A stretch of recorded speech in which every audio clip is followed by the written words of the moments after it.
mesmo Deus estará com eles e será o seu Deus. E Deus limpará de seus olhos toda lágrima, e não haverá mais morte, nem pranto, nem clamor, nem dor, porque já as primeiras coisas são passadas. E o que estava sentado sobre o trono disse: Eis que faço nova todas as coisas. E disse-me: Escreve, porque estas palavras são verdadeiras e fiéis. E disse-me mais: Está cumprido. Eu sou o Alfa e o Ômega, o princípio e o fim. A quem quer que tiver sede, de graça lhe darei da fonte da água da vida. Quem vencer herdará todas as coisas, e eu serei seu Deus, e ele será meu filho. Mas, quanto aos tímidos, aos incrédulos, aos abomináveis, e aos homicidas, e aos fornicadores, e aos feiticeiros, e aos idólatras, e a todos os mentirosos, a sua parte será no lago que arde com fogo e enxofre, o que é a segunda morte. Feche seus olhos. Pai, nós te louvamos pela tua palavra, que ela é viva e eficaz, porque ela tem sobrevivido e passado pelos séculos, Senhor, porque ela é a verdade. E nós pedimos, Senhor, que mais uma vez o teu Espírito Santo fale aos nossos corações, à tua igreja, ó Pai, aquilo que o Senhor quer dizer para conosco, Senhor. Em nome de Jesus. Amém. Os irmãos podem se assentar. Chegando nessa época do ano, de final de ano, muitas pessoas têm o costume de viajar, já planejaram viagens, a maioria costumam ir para a praia. Se arrumam o carro, toda a família, a bagagem e vão. É percurso de algumas horas, sempre com a ansiedade de querer chegar o mais rápido possível ao destino. A gente nunca vê uma pessoa falando: eu gosto de viajar por causa do caminho. Eu perco o maior tempo possível andando, olhando a paisagem, e eu nem me importo de querer chegar no destino em que eu estou indo. O que eu mais gosto é de, quando eu ver alguma coisa bonita, eu parar e ficar algumas horas, talvez eu fique até dias. Às vezes eu até me esqueço de onde eu estou indo e fico por lá mesmo. Ninguém que sai da sua casa para ir viajar, passear para algum lugar, se perde no meio do caminho porque algo chamou a sua atenção ou fosse mais interessante do que o destino que ele estaria indo, que ele teve planejado. A nossa vida é semelhante. Aqui não é o nosso destino, aqui não é a nossa casa, aqui não é a nossa morada. Nós estamos a passagem, a caminho. E nós não podemos o quê? Deixar que as paisagens ao nosso redor nos distraia, que a gente fique parado onde nós estamos, porque nós estamos indo para frente. Apocalipse é o único livro do Novo Testamento que é profético. Apesar dos evangelhos terem mensagens proféticas do próprio Cristo, mas Apocalipse é o único que tem a característica profética. Toda a Bíblia, ela é rica em profecias para nós, promessas de Deus para a nossa vida. Se formos avaliar, 90% das promessas de Deus contidas na Bíblia para nós já se cumpriram, a principal delas, Jesus Cristo. 90% já estão consumadas. Desses 10% nós encontramos aqui em Apocalipse, em que Daniel também fala, Isaías, Ezequiel, que falando das questões escatológicas do que estão a por vir. E aqui João na ilha de Patmos, e ele começa a descortinar um pouco aquela cortina que nos impede de olhar o que vai acontecer para frente. E a gente começa a observar por uma simples fenda o que vai ser o nosso amanhã. E é como se fosse um trailer, como os jovens falam hoje, é um spoiler, vai dizer como será. Nós não temos uma noção completa, mas nós somos avisados para nos preparar do que é que vai acontecer. Aqui no capítulo 21, está praticamente tudo consumado. O arrebatamento da igreja, a tribulação, o surgimento do anticristo, as grandes batalhas, o milênio, e aqui nós vemos que o novo é chegado. O novo chega nesse momento. No verso 1, João diz: então, após tudo passado, agora começa o que Deus tem preparado para nós. Então, ali João começando a olhar da frente para trás e querendo dizer: Então, após tudo isso que nós vivemos, após tudo isso que havemos talvez de sofrer, de padecer, então haverá uma grande mudança. Ou então porque nós vivemos num mundo que o pecado adulterou todas as coisas, em que o pecado fez com que fosse transformado aquilo que era perfeito, santo, puro, em algo degradado, em algo transformado, mudado segundo a vontade de Deus. E então aqui tudo precisa ser mudado. É que ele começa a falar: então eu vi um novo céu e eu vi uma nova terra. Quando ele fala novo, ele não fala um novo que Deus vai criar novamente um novo céu e uma nova terra. Esse novo está querendo dizer que Deus vai transformar numa qualidade tão maravilhosa. Ele irá destruir tudo aquilo em que o pecado estava enraizado aqui, até mesmo no céu, na terra, esse céu cósmico que a gente vê, porque o pecado ele infiltrou por tudo. Desde a natureza, em que a Bíblia fala que a natureza ela geme pela sua regeneração, pela sua restauração. E então eu vi um novo, esse novo que será transformado, esse novo que terá uma forma diferente, esse novo que terá qualidade, esse novo que, semelhante aos nossos corpos, também serão transformados.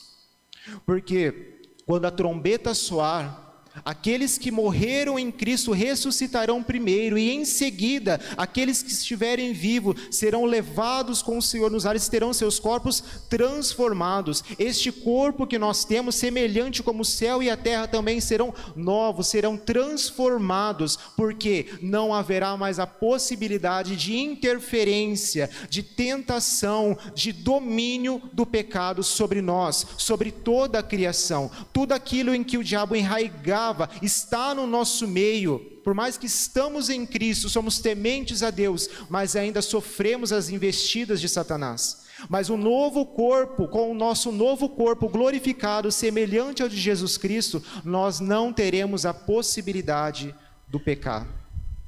Tudo será novo. O pecado será retirado, a natureza redimida, e nosso corpo será glorificado. Nós estamos vendo e contemplando: então eu vi um novo céu e uma nova terra, porque as primeiras coisas já passaram. No verso 2 ele fala, em contrastes, da santa cidade em oposição à Babilônia, aquela santa cidade que vem do céu, a santa cidade, a Jerusalém, em contraste com a Jerusalém humana, terrena, que negaram a Cristo. É uma cidade onde o pecado não há o poder, não há domínio, não há influência. Ela desce do céu. É muito interessante como que, se a gente parar para pensar, ela já está pronta, a nossa morada, e ela virá do céu, como uma noiva que diz, ela desce do céu. É uma união perfeita entre céu e terra. Não haverá mais essa separação em que nós vivemos hoje. Será um governo divino em que Deus virá juntamente nesta santa cidade que é vinda do céu. Deus ali irá o que? Reconstruir o Éden, o seu projeto. Desde o início, ali será essa reconstrução, e o homem será restaurado. O tempo não será mais esse tempo em que nós vivemos, em que nós nascemos, vivemos e morremos. Teremos a eternidade, um tempo do sempre na presença de Deus. Nós não viveremos mais confinados como nós somos aqui. E diz que esta cidade, ela vem adornada, ataviada, enfeitada com vestes, com joias, semelhante a uma noiva ao encontro do seu noivo. Segundo a tradição dos judeus, o casamento é um ritual muito bonito, de muita festa, alegria, muita comida, bebida, música, para celebrar. E são alguns dias. Lá no céu nós seremos esta noiva, que iremos celebrar, nós iremos festejar. Cristo já revela para João a alegria que será para nós no céu. Será como uma bodas, como uma festa de casamento, onde lá só vai haver o quê? A fartura, onde lá só vai haver a alegria, lá só vai haver a união da sua noiva com o noivo, da igreja com Cristo. Ela será a alegria com o noivo. No verso 3, a grande voz dizia: eis o tabernáculo de Deus. Deus no Antigo Testamento, ele pediu para que construísse tabernáculos, depois foi o templo, e hoje nós sabemos que Deus habita em nós por meio do Espírito Santo. Nós somos o tabernáculo. E lá aquela voz dizia: eis o tabernáculo de Deus entre os homens. Deus sempre está conosco, e lá no céu não será diferente. Hoje aqui, não pense que por causa da sua dificuldade, do que você está passando, ou você que está aqui visitando essa noite pensa: eu vim aqui para ouvir algo de Deus, ou para buscar a Deus, ou para conhecer a Deus. Saiba que não somos nós que buscamos a Deus, porque sempre Ele que nos alcança, Ele que vem até nós. Nós nunca estamos sozinhos. A presença de Deus, ela é sempre real no nosso meio. Certa vez perguntaram para um homem: eu te dou 100 reais se você me disser onde é o único lugar onde Deus não está. E aquele homem respondeu fazendo outra pergunta: eu te dou 200 reais se você me dizer um único lugar onde Deus não está. O próprio salmista falou que com Deus não dá para brincar de esconde-esconde. Se estiver no alto, no baixo, onde estiver, Deus está conosco. Deus está vendo a sua aflição, Deus está vendo a sua dificuldade, Deus sabe das suas necessidades, sonda o seu coração. Deus nos conhece, e lá ele fala: o tabernáculo entre os homens. Cristo rasgou o véu e deu esse acesso livre que nós temos hoje. Mas ainda nós não temos essa presença literal de Deus conosco. Por quê? Se Deus se manifestar literalmente aqui no nosso meio, todos nós desfalecemos. Por causa do quê? Que Deus é tirano? Não, porque nós somos pecadores. A luz deles faz com que nos constrange de tal modo que a gente não sobreviva. O nosso corpo desfalece. O presbítero Valdemir contou a experiência dele 2 semanas atrás, que o corpo dele ficou completamente sem coordenação por causa de um pouco da glória de Deus que ele contemplou. Se Deus se manifesta aqui, todos nós somos fulminados. Mas lá, por que nós iremos viver na presença real de Deus? Porque o pecado já não estará mais conosco, com o corpo glorificado. E o tabernáculo de Deus entre os homens, ali nós veremos o trono, ali nós veremos a Deus, nós veremos o nosso Criador. Tudo estará patente aos nossos olhos, todo poder, majestade, glória estará diante de nós, para nós contemplarmos tudo isso. Isso que é a maravilha de nós almejarmos o céu. Ele é um Deus que está conosco. Ele é um Deus que Ele não esquece. Ele é um Deus que Ele sabe de toda a sua necessidade. Por nenhum segundo sequer Ele nos abandona. Ele sabe onde você está. Ali será o Emanuel literal. Jesus veio, o Emanuel, o Deus conosco prometido. Ele veio para mostrar: eu vim para trazer a credencial para vocês um dia realmente estarem com Deus. Eu vim aqui para mostrar que o caminho agora está aberto. Antes era impossível através da lei, mas agora o caminho está aberto. E lá nós habitaremos com Deus. Nós seremos o seu povo e Ele o nosso Deus. Ele será o nosso Emanuel. Lá não terá mais átrio, lugar santo, lugar santíssimo, nada disso. Nós veremos o trono, nós veremos o próprio Deus diante de nós. Nós seremos um único povo. Não haverá mais denominações, não haverá mais religiões, mas todos aqueles que proclamam ao Cristo como seu Senhor e seu Salvador, todos nós seremos considerados um único povo de Deus na presença dEle. Na Bíblia nós vemos que o homem, ele sempre busca ter o controle de Deus. Ele sempre quer ir por suas forças até Deus. Em Gênesis a gente vê ele tentando construir a Torre de Babel.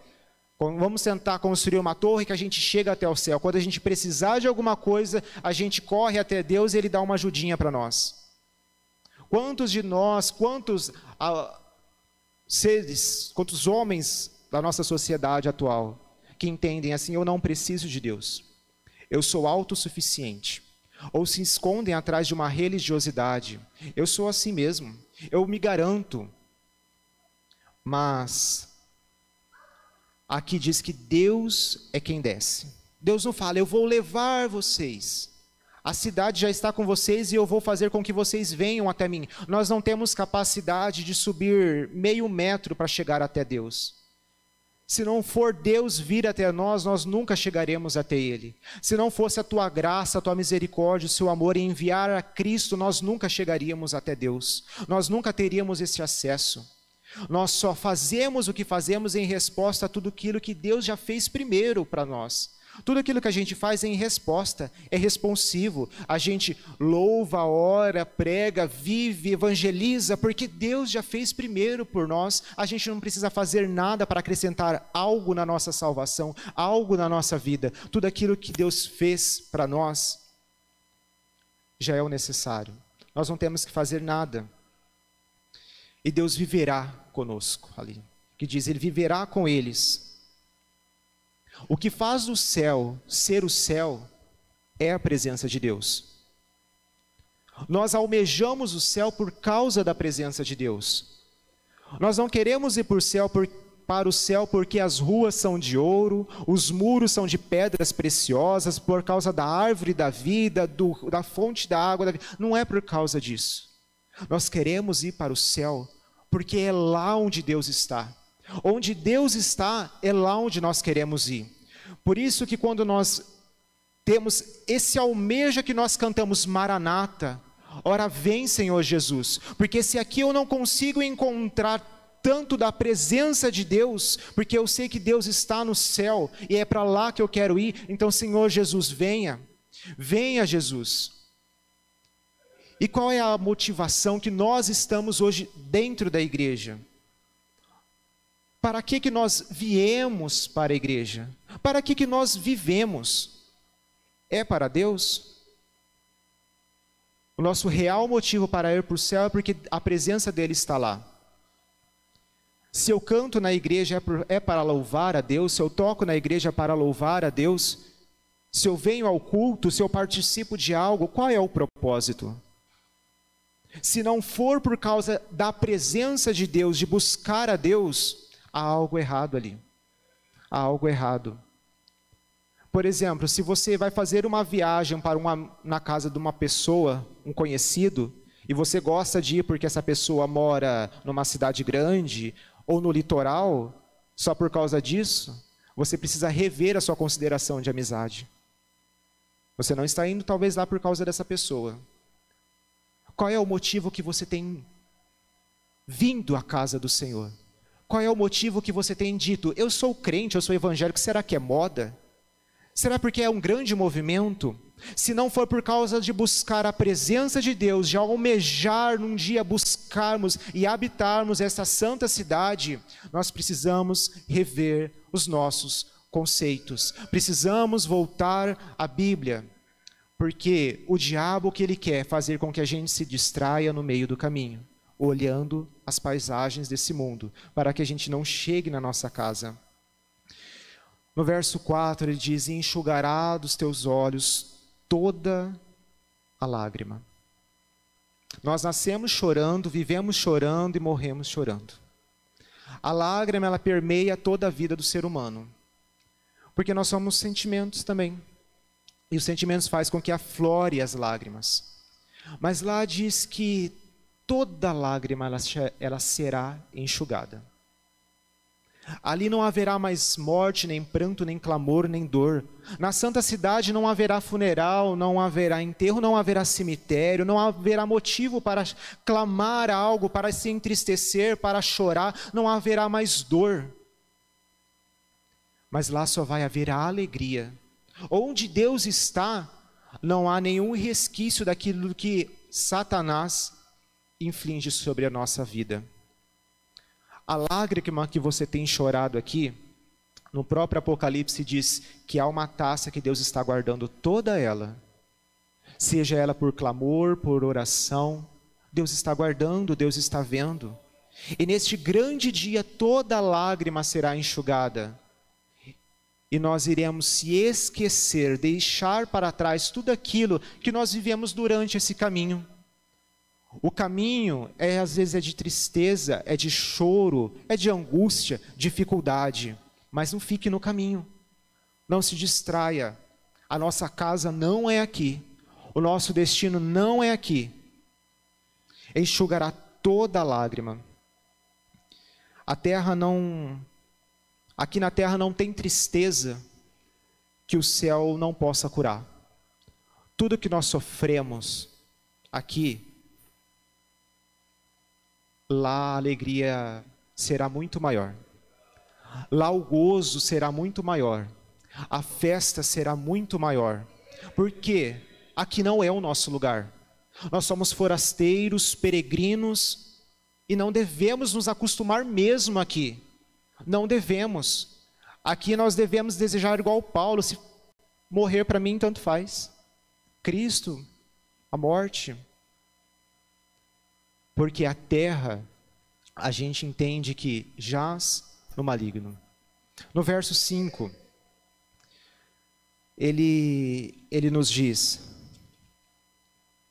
e o que estava sentado sobre o trono disse: eis que faço nova todas as coisas, e disse-me: escreve, porque essas palavras são verdadeiras e fiéis. Não foi qualquer um que disse. Não foi qualquer pessoa. Hoje em dia, para a gente comprovar veracidade de algo, a gente precisa ir no cartório, confirmar, fazer reconhecimento de autenticidade. Mas aqui, não é qualquer um que estava dizendo. A voz que vinha do trono, o Todo-Poderoso, o Criador, aquele que ele faz tudo pelo poder da sua palavra, e ele diz ainda: escreve com detalhe de que essas palavras não são qualquer palavras. Elas são verdadeiras e fiéis. Irmão, tenha certeza de que um dia nós iremos nos ver nessa santa cidade. Que o céu está nos aguardando. Que o céu, ele é de verdade. Cristo, ele não falou dessa maneira: eu vos asseguro com toda certeza que eu vou curar todos vocês. Eu não vos asseguro, escreve aí, que eu vou dar uma vida próspera para todos vocês. Eu não dou garantia que todos vão ter uma vida perfeita só de alegria na terra. Não, vai ter frustrações. Mas glória a Deus que ele disse: tenha certeza que todas estas coisas hão de acontecer. Elas são verdadeiras. João, você não está tendo um sonho. João, você não está tendo uma alucinação. Tudo isso é verdadeiro e é fiel. Escreve e fala para a minha igreja. No Antigo Testamento, quando os profetas recebiam uma mensagem de Deus, Deus falava: escreve e prega num cartaz, num lugar público onde passa o maior número de pessoas, para que todos saibam que eu estou falando. Cristo falou com João, Deus falou com João: escreve, essas palavras são verdadeiras, são fiéis. A minha igreja aqui na terra sofre perseguição, adversidade, que chora, que está sofrendo, mas é verdade, é fiel, que um dia eles estarão comigo, plenamente na minha presença, estarão no céu comigo. É real, é verdadeiro, e é por isso que nós temos essa certeza e essa fé. Se alguém um dia perguntar: você tem certeza do que irá acontecer com você após a sua morte? Eu tenho certeza. Mas por quê? Porque Cristo falou, é verdade, é fiel, eu vou estar com Ele. A promessa dele é fiel. E nós não devemos nos envergonhar de viver a Cristo, não nos devemos nos envergonhar do Evangelho, mas buscar, porque isso é verdade. O céu, a morada eterna, a Santa Jerusalém, em que nós iremos festejar com o nosso noivo. Jesus, ele garante isso para nós, porque lá a era de Satanás e seu domínio já vão saber o que? Passado. Tudo isso será passado. João ali está olhando da frente para trás, ele está contemplando aquilo E lá nós não teremos mais o que se lembrar daqui, dessa tristeza. E nós temos toda esta certeza. E no verso 6 ele disse: e disse-me mais, está cumprido. Em Gênesis, quando Deus termina a sua obra criadora, Ele olha tudo e diz: tudo é muito bom. Mesma coisa dizer: está pronto, está cumprido. Jesus Cristo na cruz, Ele disse: está consumado. E lá, Deus irá dizer: está cumprido, está tudo realizado. O céu não será o plano B ou o plano C por causa de Adão e Eva, por causa do pecado, não. Tudo está no pleno domínio e controle das mãos de Deus. Tudo está acontecendo da maneira que Ele quis. Está realizado. Nós ainda não estamos vivendo lá, mas para Deus já está tudo pronto. Está realizado para que nós tenhamos a nossa habitação celestial. E Ele diz: eu sou o Alfa e o Ômega. Toda a sua vida, saiba que, desde da sua gestação até o dia de hoje, Deus, Ele é o princípio, Ele é o meio e Ele é o fim. Não há nada que Deus não comece, não há nada que Deus inicie, que Ele não saiba que Ele vai concluir. Que Ele saiba a maneira em que vai ser concluído. O meio da nossa vida, o meio do nosso caminho, pode ser difícil. Talvez a gente pensa: começou bem, não sei como está agora, não sei nem se irei terminar. Ele é o Alfa e o Ômega. E Ele nos diz: eu sou o primeiro na sua vida. Eu sou o único Deus. Eu sou a única providência que você tem. Não corra atrás de nada, a não ser de buscar a minha presença. Eu que começo tudo na sua vida e eu que serei fiel e justo para concluir tudo isso. A promessa, ela é verdadeira e ela é fiel para você. Eu sou o Alfa, o Ômega, o princípio e o fim. Deus em tudo tem a origem material, espiritual, a realização, o propósito, o destino, o cumprimento, tudo na sua vida Deus vai cumprir. E qual é o maior cumprimento? O céu. Qual é o maior cumprimento? Salvação. Qual é o maior cumprimento que nós aguardamos? Ver os céus abertos, as trombetas soarem e nós iremos subir com Jesus. Esse será o nosso ômega, o nosso finalizar. Ele está guardando de nós. E o verso 7 diz: quem vencer herdará todas as coisas, e eu serei o seu Deus, e ele será o meu filho. O vencedor, todos aqueles que mantiverem a sua fé em Jesus Cristo, todos nós que permanecermos fiéis, firmes, inabaláveis, resistindo ao diabo, sujeitando a Deus, estes seremos os vencedores em que Ele nos chamará. E Ele diz que receberá a herança. Herança só recebe aquele que é filho. Herança não é distribuída com o vizinho, com alguém desconhecido, com alguém distante. Herança se divide com filiação. Somos filhos de Deus por causa de Jesus Cristo. Quando aceitamos a Cristo como nosso Senhor e Salvador, nós começamos a fazer parte dele.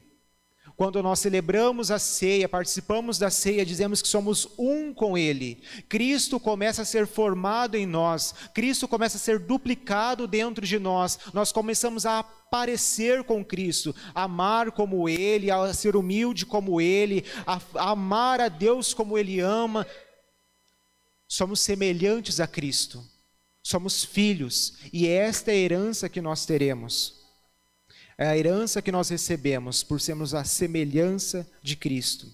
Todas as bênçãos da salvação estão contidas na filiação. Essa noite você se entende como filho de Deus? Você se entende como aquele em que Cristo habita em você por meio do Espírito Santo que está movendo dentro de você para mudar a condição do antigo homem, do velho homem, para um ser restaurado, o homem perfeito, segundo Cristo? Você já aceitou a Cristo como seu Senhor, como seu Salvador, para poder ter essa promessa garantida pela boca de Cristo, de que um dia você irá estar no céu juntamente com Ele? E no verso 8, a Bíblia ela é muito real. E ela diz, porém, mas, contudo. Antes daqui será alegria, será gozo, festa. A partir do verso 8, mas, a Bíblia não esconde que pessoas serão destinadas a um lugar de condenação, em que ele coloca uma lista e à frente há mais também, tímidos, incrédulos, abomináveis, entre outros. Que não há necessidade da gente ficar trabalhando a cada um aqui. Mas a Bíblia ela diz, o céu é de verdade. E o inferno também. O inferno também. Aqui essa carta é direcionada à igreja, para dizer, fique firme, os fiéis herdarão. Dentro da igreja, há a possibilidade daqueles que não estiverem fiéis serem destinados após a vírgula do porém. João ele não descreve o inferno. Deus não quis mostrar para ele isso. Ele descreve o céu.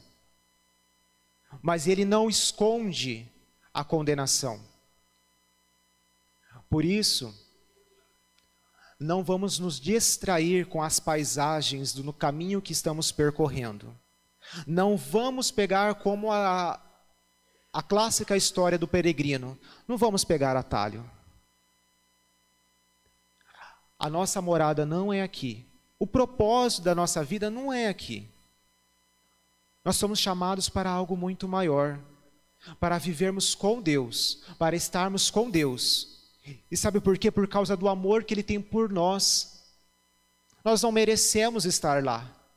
Nós não merecemos. Mas o amor dEle, que a gente não consegue entender o porquê de tudo isso, Ele deseja nós estarmos lá. Ele não precisa que a gente esteja lá para adorar Ele, porque lá tem anjos que fazem isso. Mas Ele quer. Há muita diferença, uma enorme diferença daquilo que nós precisamos, daquilo que nós queremos. Aquilo que nós precisamos nem sempre a gente quer, mas aquilo que nós queremos, nós corremos atrás. E Deus, Ele ama a você, Deus ama a cada um de nós, e Ele quer você lá no céu. Lá no verso 2, em que diz, não haverá também mais o mar, em que eu havia esquecido também de mencionar, não, no verso primeiro diz, e não haverá mais o mar, haverá um novo céu e uma nova terra, e o mar não existirá mais. Não necessita nem de explicação, porque a Hilda já explicou tudo. O mar é essa dificuldade. Em Apocalipse, de onde surge a besta? Do mar. Onde surge o dragão? Do mar. O mar é essa dificuldade. Lá não haverá mais nada disso. E Deus, Ele revela tudo isso para nós. O céu está nos aguardando. Nós que somos fiéis e filhos e herdeiros em Cristo Jesus. E para aqueles que às vezes se analisam nessa noite, não sei como está a minha credencial para o céu. Não sei como está a minha condição com Deus. A porta da graça está aberta. Eu já cometi algum desses pecados que João relatou no versículo 8, mas os que cometem tais coisas, eu já cometi algum destes. Eu estou condenado? A porta da graça está aberta. Se arrependa. O céu é de verdade, o inferno também. Não se distraia com as paisagens deste mundo, porque nós estamos indo para casa. Aqui não é o nosso lugar. Não há motivo maior de nós estarmos vivendo aqui, se não for para um dia nós estarmos com Deus. Não tenha medo das adversidades. Não tenha medo da morte. Não tenha medo da aflição. Não tenha medo do mar que vem contra a sua vida. Porque nós temos uma grande promessa. A gente gosta de receber, a vitória vai vir aqui, a cura, a salvação. Mas aqui, meus irmãos, a Bíblia diz que no máximo 120 anos. Lá é eternidade. Lá é eternidade. É uma santa cidade na presença de Deus. Nós vivemos no tempo aqui. Só que o que nós decidirmos aqui será a nossa decisão para a nossa eternidade também. Por isso nós não podemos brincar. Nós não podemos viver de emoções, de sentimentos, mas de firmeza em Cristo Jesus. Porque nós somos chamados para habitar o céu. Amém? Feche seus olhos, vamos orar. Grandioso Deus, eterno Pai, é no nome do nosso Senhor e Salvador Jesus Cristo que nós oramos a Ti, Senhor. Nós te agradecemos pela Tua palavra que foi lida, Senhor, nesta noite. Foi o Teu Espírito Santo que falou com a Tua igreja, Senhor. E nós te agradecemos, Senhor, porque é o Teu amor, Senhor, que faz com que a gente tenha este acesso a Ti, a esperança, a promessa e a convicção de que um dia estaremos contigo, ó Pai. Nós aguardamos o retorno de Cristo para nos buscar, Senhor. Porque por mais que esse mundo a gente passe por tristeza, por dificuldade, o Senhor sabe que há filhos seus aqui desta noite, que vieram à tua casa, às vezes com os olhos, com lágrimas, com um coração aflito, com dificuldade, Senhor. Mas o Senhor é o Alfa e o Ômega. O Senhor é aquele que promete e cumpre. Oh Pai, nós te louvamos pela promessa, Senhor, da salvação. Nós te louvamos, Senhor, porque o Senhor escolheu a nós, ó Pai. O Senhor nos escolheu para um dia estarmos contigo, para um dia nós habitarmos esta santa cidade, Senhor. Muito obrigado, Senhor, pelo Teu amor. Muito obrigado, Senhor, por nos alcançar enquanto nós estávamos perdidos no mundo de pecado, Senhor. No lamaçal do pecado, o Senhor foi lá com Tua mão e nos resgatou, ó Pai, e nos transformou, nos salvou por meio de Cristo que se entregou na cruz do Calvário, e o Seu sangue foi derramado sobre nós, que nos lavou, que nos purificou, ó Pai. Nós te louvamos, Senhor. Estamos aqui, mas os nossos olhos estão atentos, estão fitos, estão mirados aos céus, porque nós não somos daqui. A nossa habitação é o céu, ó Pai, e nós te louvamos por isso, Senhor. Eu te peço, Senhor, por aqueles que nesta oração estão dizendo, ó Pai, perdão pelos meus pecados, perdão, Senhor, pelas minhas transgressões, perdoe, ó Pai.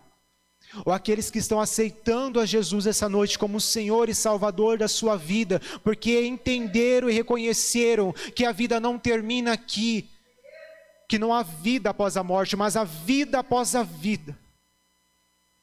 Sim, ó Deus, o Senhor é que nos garante isso, por isso os nossos nomes estão escritos no livro da vida do Cordeiro, ó Pai, e nós te louvamos por isso. Não há prazer maior, não há graça maior do que tudo isso, ó Pai. Tudo aquilo que nós fazemos aqui, Senhor, é para poder dizer obrigado, Jesus. Obrigado, Jesus. É assim que nós oramos, Senhor, e pedindo para que a cada um aqui continue firme, sendo fiel para receber a herança da filiação, da salvação. Em nome de Jesus. Amém. Amém. Deus abençoe os irmãos. Passo para o Nelson. Antes do Nelson chegar, eu gostaria de dar um aviso que todas as sextas-feiras nós realizamos a célula dos jovens às 7h30 da noite. Eu gostaria de convidar aquele adolescente ou jovem que ainda não veio, porque não sabia, que venha sexta-feira às 7h30 da noite. Essa sexta-feira nós iremos ter apresentações de que os jovens estiveram ensaiando durante algumas semanas. Teremos uma célula como uma apresentação de talentos. Então eu convido você, adolescente, jovem, a estar participando conosco, sexta-feira, aqui no salão, às 7h30 da noite. Bem? Convido a igreja a se colocar de pé nesse momento, que você possa estar guardando essa palavra no seu coração, uma palavra direto de Deus, né? Que nós possamos estar aí preparados, libertos desse mundo.